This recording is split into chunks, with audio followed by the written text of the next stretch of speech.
Hello বন্ধুরা, রোহন কিচেনে আবার একটি নতুন পর্বে সবাইকে জানাই স্বাগত। আজ আমি আপনাদের সঙ্গে শেয়ার করব নিরামিষ পটল কষার একটি রেসিপি, যেটা ভাত ও রুটি দিয়ে খেতে খুবই সুন্দর লাগে। চলো আর দেরি না করে পটল আলু কষা করার জন্য কি কি লাগে প্রথমে দেখে নিই। পটল, আলু, আদা বাটা, জিরে বাটা, টমেটো কুচি, গোটা গরম মশলা, তেজপাতা, হলুদ, লঙ্কা গুঁড়ো, লবণ ও গোটা জিরে। চলো আর দেরি না করে এবার একটি কড়াই দিয়ে দেব সাদা তেল। তোমরা এখানে সরষের তেলও ব্যবহার করতে পারো। প্রথমে ভেজে নেব আলু।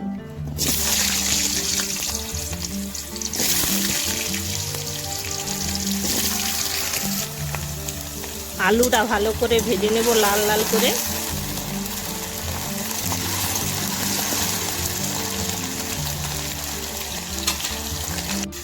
আলুটা আমাদের ভাজা হয়ে গিয়েছে।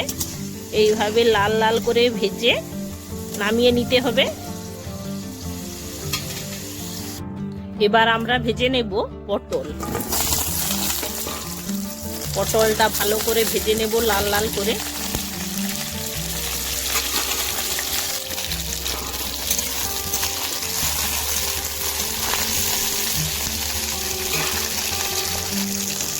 এইভাবে ভালো করে পটলগুলো কষে নামিয়ে নিতে হবে। এবার আমরা পটলগুলো নামিয়ে নেব।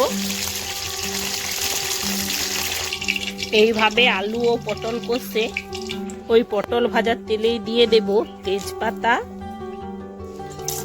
চিড়ে রাখা এলাচ, লবঙ্গ ও দারচিনি। এবার দিয়ে দেব গোটা জিরে। এবার দিয়ে দেব আদা বাটা, দিয়ে ভালো করে নেড়ে নেব। এবার দিয়ে দেব টমেটো কুচি।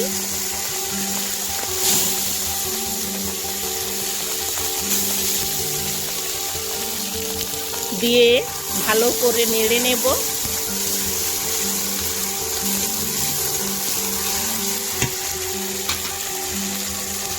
এবার দিয়ে দেব লবণ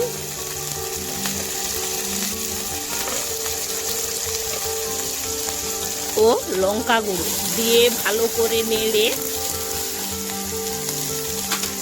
দিয়ে দেব জিরে বাটা,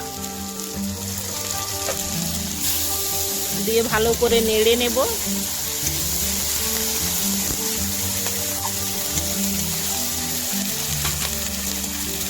এবার দিয়ে দেব হলুদ গুঁড়ো, দিয়ে ভালো করে নেড়ে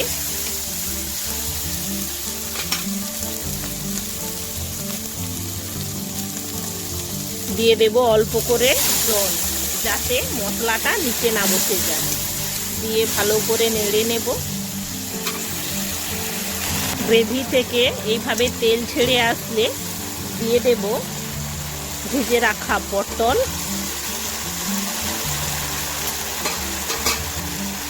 ও আলু, দিয়ে ভালো করে নেড়ে নেব, যাতে মশলাটা পটলের ভিতর ভালো করে ঢুকে যায়।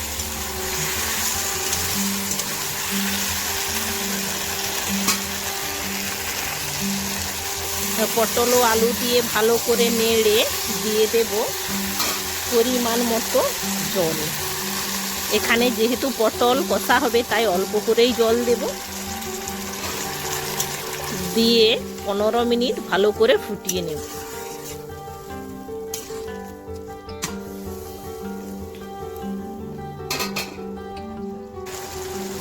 পটল কষাটা আমাদের হয়ে এসেছে। নামানোর আগে গরম মশলা গুঁড়ো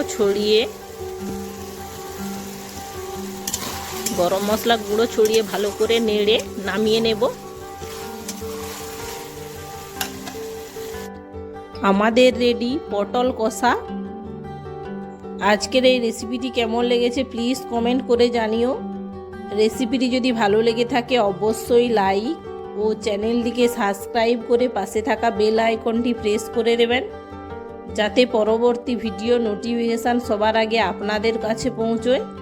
এতক্ষণ আমার সঙ্গে থাকার জন্য অসংখ্য ধন্যবাদ। দেখা হচ্ছে আবার একটি নতুন কোনো ভিডিও নিয়ে। ততক্ষণ ভালো থেকো, সুস্থ থেকো।